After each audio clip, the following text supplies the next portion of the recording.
So on this night, Steph and Clay, made 10 of 12 open shots, but combined to shoot just 26% on 23 attempts when contested by a Raptors defender, and contested they were. So, okay, let's talk about this here for a minute. Jay, Will, you were there in the building.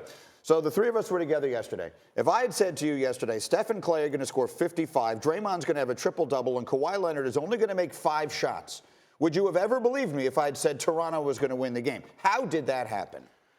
Well, first off, it's 0 transition threes. You know, we were talking about this before we came on air. You always feel like Golden State can get back in the game. They get back in the game with these huge momentum threes. Off a turnover, Steph or Clay make a three. Next thing you know, they're back in the game because they go on a 6-0 run or a 6-2 run. 0 transition threes. So I thought that Toronto did a really good job of tagging these guys wherever they were at and forcing them to be 2-point scorers more so than making threes that allowed them to get back into the game. Yeah, and you look at the roster for the Toronto Raptors. Serge Ibaka has played against this Warriors team. Kawhi Leonard has. Danny Green has. So when they understand the urgency of how to get back and the principles that are needed to slow down the Golden State Warriors, I think the Toronto defense was impressive. I was going to say, so Greeny, you have to be able to tag guys. So I saw this multiple times between Kyle Lowry, Fred VanVleet, Danny Green, or Kawhi. When the ball would go up, you would see them not go to attack the offensive board, but they would be trying to find exactly where Steph or Clay was on the court to pick them up early, to meet them around half court or the full court instead of losing them in transition, which typically happens. Yeah, no, you look at this entire, look, all of these possessions here, they're just length and size. And look, the Warriors know how to knock these shots down, but they've had a 9-day layoff, right? They're a little short-handed. Andre Iguodala obviously isn't himself right now. Yep. And so it's just, you look at all of those things combined, and that's how we got to this spot. Yeah, look, and to me, the biggest note that comes out of last night, or at least one of them, is that the Raptors win a game in which Kawhi Leonard does not take over. The one thing we all thought for certain was he's going to have to be great every single night for them to win. So what does it mean that they win a game in which he wasn't great last night? Well, look, 14 for 17. This is my biggest issue with the Warriors. And look, the entire Toronto Raptors organization, you guys were amazing. Everyone, it was great game plan, great defense, great execution. But now we're going to look at like what happened and see how come going 14 for 17 and only shooting 2 free throws means that there was really not a lot of resistance given by the Golden State Warriors.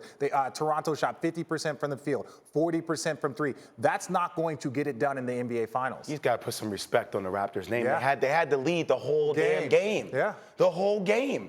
No transition threes for Golden State. Yeah, the defense wasn't great, but we need to stop this narrative like they're better without Kevin Durant. Like, we really do, because on those nights where Andre Iguodala can't get going, or I love Quinn Cook, but Quinn Cook is playing solid minutes in the NBA Finals. Kevon Looney isn't really doing anything. Draymond Green is 2 of 6 from the field. Even though he had a triple-double, he didn't play well. You need guys that can score the ball. And when you have the best scorer on the planet on your team, it makes everybody else's job easier. Do they need this? They do. Was what we saw last night an indication that as great as they were against Portland, that they need Kevin Durant to win this This series? ain't Portland. And this ain't Houston. This is a well-balanced team with a stud, a future star, and a great defensive team. And they have lots of guys that have played against the Warriors before. That's one thing that I will say playing against them in the regular season and then all of a sudden in the finals. If you don't see anything like the Warriors, you have no experience. But then all of a sudden, again, we said this, Danny Green, you have Serge Ibaka, and Kawhi Leonard understand the intensity that it takes to play against this Warriors team. I'm just ask you as directly as it can be asked. Yes. Can the Warriors win this series if Durant does not play a minute? I picked Toronto in 7. Yeah. What do you mean, here we go? I said it yesterday. Here we go. I picked Toronto in 7 if Kevin Durant doesn't play. I think something else that people are looking over, the energy in that building last night was insane. I'm not saying it was better than Oracle, because Oracle's crazy too.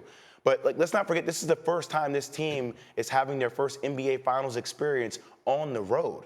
On the road. And under Steve Kerr, in the finals, on the road, they're 6-5.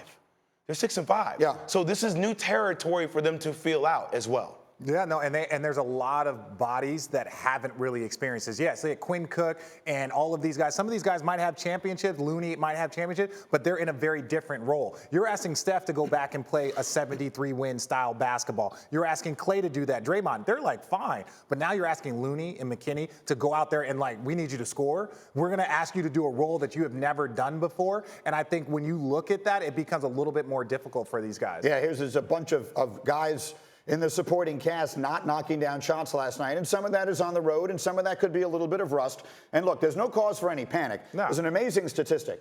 This is the 5th time under Steve Kerr that Golden State has trailed in a playoff series. They won the previous 4. The only time they ever lost a playoff series, you guys beat them in a Game 7 in a series in which you never led until it was actually over. So, look, they've come from behind before. I don't think there's any reason to believe that they will panic. But if you needed some indication, if there were anyone out there that was sort of a doubter and needed an indication that the Raptors are absolutely capable of fighting this team toe-to-toe, I think last night we saw it. There's also a stat that said the team that wins Game 1 in the NBA Finals wins the series 71% of the time.